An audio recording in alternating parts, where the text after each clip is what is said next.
Tonight we begin with a development that Kremlin officials had feared, dismissed, and ultimately failed to prevent.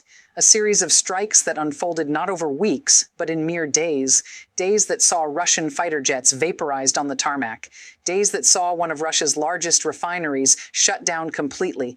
Days that proved Putin's air force is no longer untouchable. What Ukraine did this week crossed a line that Russian military planners had hoped would hold.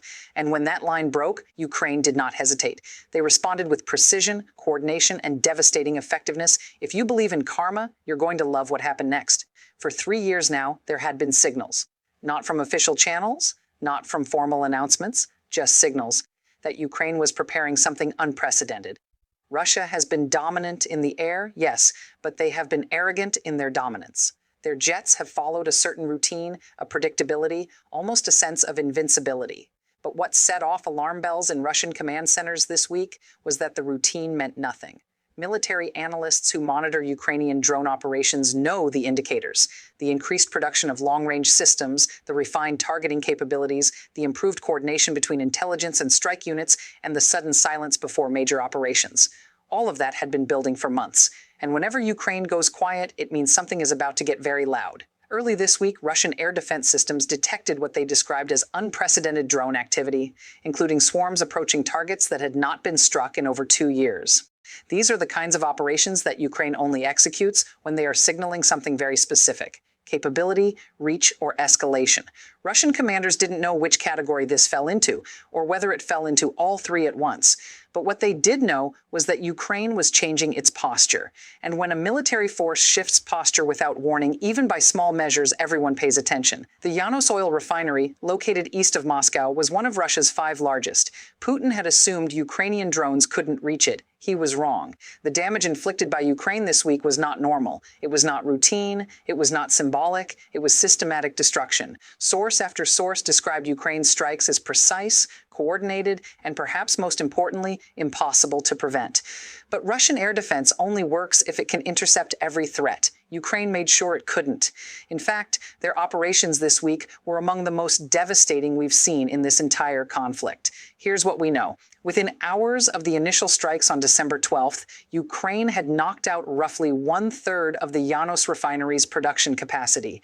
These weren't the standard drone attacks. These were coordinated, long-range precision strikes. Systems that Ukraine only deploys when they are preparing to deliver maximum impact. Tonight, military analysts confirmed that Ukraine launched devastating attacks on multiple strategic targets, including the Yanos oil refinery that had recently been considered safe for what Russian planners believed was its distance from Ukrainian territory. Ukraine struck before Russia could reinforce. They hit the refinery on December 12th. They returned on December 14th to finish the job. They struck supporting infrastructure that was essential for operations. In other words, Ukraine targeted the entire production chain, the components that would have kept it operational. This is what made the attack so significant. Russia's reliance on this facility wasn't just economic, it was strategic. It represented the kind of capacity that could fuel military operations if left intact. And Ukraine, understanding that fully, responded with force. Not recklessly, not impulsively, but strategically. They didn't waste resources on symbolic targets. They didn't spread their attacks thin. They hit energy infrastructure. They hit refining capacity. And according to Russian authorities, they launched at least 40 drones over the Moscow region alone. And here's where the story becomes even more significant. Analysts now believe that Putin's assumption of territorial safety was designed to justify reduced air defenses in areas far from the front lines. Russia wanted to believe that Ukraine would struggle to reach these targets. But instead, the opposite happened. Ukraine didn't struggle. They executed a double-tap strike that was so precise, so effective, that even Russian media had to acknowledge the damage. You don't get Russia's attention easily. But this week, Ukraine did. Defense analysts speaking with international media under anonymity described Russia's vulnerability as systematic, a result of overconfidence and stretched resources. But Ukraine proved this week that they remain both capable and adaptive. Their strikes were not only successful, they were timed so precisely that the refinery couldn't recover between attacks. That timing matters because it shows intelligence penetration. It shows that Ukraine is not simply reacting, they are anticipating. As reports continued coming in throughout the week, we learned more about the scale of Ukraine's response. Long-range drones carried out strikes on the Astrahan gas processing plant, forcing significant production losses. Additional units targeted the Exki refinery in Crimea that had been operating at full capacity in the last several months. Specialized teams operating across multiple fronts reportedly struck substations used by Russia to power military logistics. This wasn't just harassment. This wasn't just disruption. This was strategic degradation. This was systematic targeting, and systematic targeting is the one thing Russia has struggled to defend against since Ukraine began its long-range campaign. For every advance Russia has made on the ground, Ukraine has countered with something that undermines their logistics. Remember, Putin thought his jets were untouchable on the ground. He thought distance from the front meant safety. He thought Crimea's air bases were secure. But this week, the exact opposite happened. Ukrainian drones struck two Su-27 fighter jets at Bellback military airfield in occupied Crimea. One jet was sitting on the taxiway, fully loaded, engines likely running, ready for a bombing mission. It was vaporized seconds before takeoff. Each of those jets was worth approximately $35 million. Ukrainian drones worth a few $100,000 just dealt $70 million in damage to Russia's air force. And this came just days after Ukraine took out multiple air defense systems and a fully loaded MiG-37. What makes this moment so critical and so revealing is that Putin's latest failures happened at a time when he is under immense pressure. Military hardliners want faster territorial gains. Economic advisors want protection for critical infrastructure. Regional commanders want more air defense resources. International partners want visible success. Putin is balancing these demands while losing jets, refineries, and credibility simultaneously. And when leaders in that position suffer sudden losses, they're not operating from strength. They're operating from pressure. They're operating from vulnerability. Russian authorities' response, now distributed through state media, was designed to signal that Moscow is not willing to acknowledge the full extent of damage. Officials claimed they shot down most incoming drones, but Russian citizens shared footage on social media that tells a different story. That is propaganda language for, "We don't want you to know how bad this really is." You don't usually see that level of suppression unless something serious is at stake. Power outages affected multiple districts.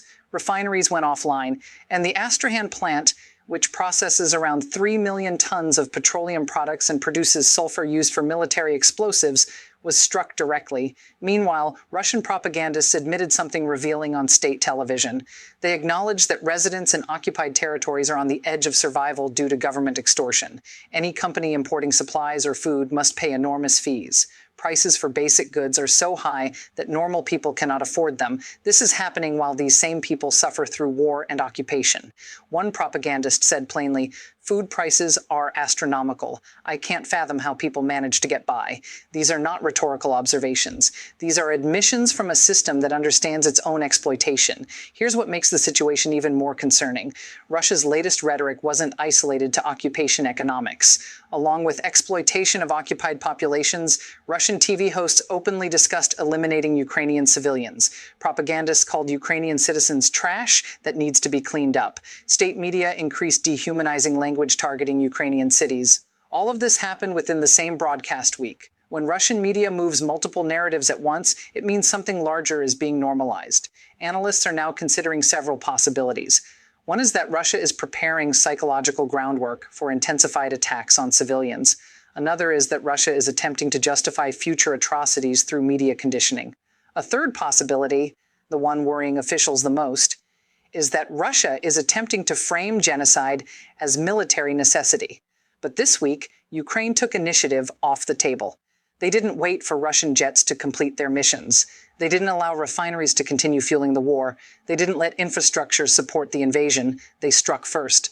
What we're watching now is a test of endurance. Russia wants to see if Ukraine will exhaust its drone supplies. Ukraine wants to show that their production exceeds Russian expectations. Western allies want to prevent escalation while supporting defense. And civilians on both sides want to survive. Tonight, we've heard from defense analysts who are now monitoring Russian repositioning. They say Crimean air bases are receiving additional defenses. They say Russian refineries are increasing security protocols. And they say Putin's decision to station valuable jets in occupied territory is likely part of a deterrent strategy intended to threaten Ukrainian cities. But Ukraine is not backing down. In fact, Ukraine is escalating intelligently. Their response this week, precise, coordinated, and devastating, sent a message to Russia that distance no longer means safety, and it sent a message to the world that Ukraine can fight back. As the week goes on, we expect more details to emerge about what exactly Russia hoped to protect. But what we do know is that Ukraine's strikes were timely. They degraded Russian air capacity. They disrupted fuel production. And they demonstrated reach that Putin didn't expect. What happens next will depend on what Russia does in the next few weeks. If they reinforce, this moment will be remembered as a turning point. If they retaliate, Ukraine has already shown they are prepared. They have shown they are ready to respond. And tonight, for the first time in months, Russia appears to be reconsidering. The Kremlin is quiet. Too quiet. And when Putin is quiet, it means he is calculating. It means he is choosing his next move carefully. Because this week, Russia learned something they should have known already. Ukrainian drones can reach anywhere. Ukrainian intelligence knows where the jets are. And Ukrainian resolve is not weakening. This story is far from over. But tonight, one thing is clear. The era of untouchable Russian air bases is over. The assumption of safe distance has been shattered, and Ukraine just proved that karma indeed is real. We will be here watching every detail as the next phase unfolds.